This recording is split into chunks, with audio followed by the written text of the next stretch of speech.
بسم اللہ الرحمن الرحیم۔ السلام علیکم ناظرین، حکیم شاہد اقبال آپ کی خدمت حاضر ہے کہ کیسے کہ بہت ہی زبردست اور آزمودہ نسخے کے ساتھ، اور کیسے تھا کہ یہ ناظرین اتنا مہنگا نسخہ بھی نہیں ہے۔ الحمدللہ اللہ پاک کے حکم سے اس نسخہ کے بہت زیادہ فائدے ہیں۔ آپ اس نسخہ کو کہہ سکتے ہیں کہ یہ ہے دیسی اینٹی بائیوٹک، یعنی کہ دیسی اینٹی بائیوٹک ہے۔ دیسی اینٹی بائیوٹک کا مطلب یہ ہے کہ اگر ہمیں کوئی مسئلہ بن جاتا ہے، مثلا بخار چڑھ گیا، گلا خراب ہو گیا، کھانسی ہو رہی ہے، گلے میں انفیکشن ہو گئی ہے، نزلہ زکام ہو گیا ہے، تو ہم انگریزی ادویات استعمال کرتے ہیں۔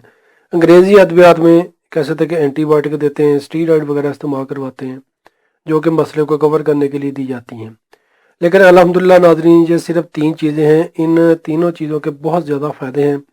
اگر میں ہر مسئلے کی علیحدہ ویڈیو بنانے لگ جاؤں تو میں کہتا ہوں کہ کافی ویڈیوز میری بن سکتی ہیں، لیکن آج میں آپ کو اس کے کہہ سکتے کہ دیسی اینٹی بائیوٹک کا یعنی کہ جو متبادل ہے وہ میں آپ کو بتا رہا ہوں۔ دیسی یعنی کہ جب جڑی بوٹیوں سے جو دوائی تیار کی جاتی ہے، اینٹی بائیوٹک یعنی کہ انگریزی جو ہے کہہ سکتے ہیں کہ ادویات کا جو متبادل دیسی چیزیں ہیں۔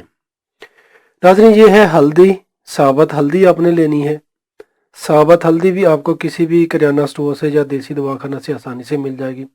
یہ ہے کشت شیریں آپ نے صاف ستھری لینی ہے، اس میں لگی وغیرہ نہ ہو، یعنی کہ کیڑا وغیرہ لگ جاتا ہے وہ خراب ہوتی ہے۔ اور یہ ہے رال سفید۔ تینوں چیزیں آپ نے ہر ایک چیز آپ نے 50 گرام لے لینی، یعنی کہ برابر وزن لے لیں، اور اس کو ناظرین آپ نے صاف ستھرا کر لینا۔ اگر مٹی وغیرہ لگی ہو یا کوئی گرد و غبار ہے، کچرا وغیرہ لگا، اس کو صاف ستھرا کر لیں۔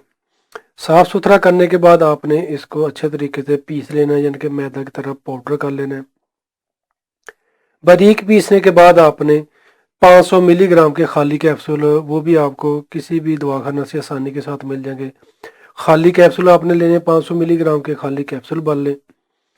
یہ سمجھ لیں کہ آپ کا دیسی اینٹی بائیوٹک تیار ہے۔ نزلہ کا مسئلہ ہو، زکام کا مسئلہ ہو، گلے کی خرابی ہو، گلے میں انفیکشن بن گئی ہو، یا کیسے گلڑ کے مسئلے جو بن جاتے ہیں، اس کے لیے بہت زبردست چیز ہے۔ زخم ہو گیا، سوزش بن گئی جسم میں، کہیں بھی ریشہ ہے، بلغم ہے، جو بھی کہہ سکتے کہ آپ کو جسمانی مسائل ہیں، آپ اس کو استعمال کر سکتے ہیں بلا کسی نقصان کے۔ میدا پہ سوزش بن گئی ہے، میدا پہ جلن رہتی ہے، تو ناظرین جی آپ نے 1 کیپسول صبح 1 شام کو خالی میدا کھانے سے 1 گھنٹہ پہلے تازہ پانی کے ساتھ کھا لینا ہے۔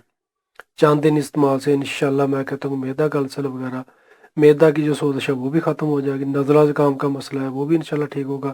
اگر نزلہ زکام ہے، ریشہ وغیرہ آ رہی ہے، بلغم آ رہی ہے، تو 1 کیپسول آپ نے صبح 1 شام 1 دوپہر کھانے کے 1 گھنٹہ بعد چائے کے ساتھ یا قہوہ کے ساتھ آپ یہ استعمال کر لیں۔ انشاءاللہ میرے اللہ پاک کے حکم سے آپ کو چند دن میں بہت زیادہ جان کے ناظرین کہہ سکتے کہ اس کا اچھا رزلٹ ملے گا، وہ بھی بغیر کسی نقصان کے۔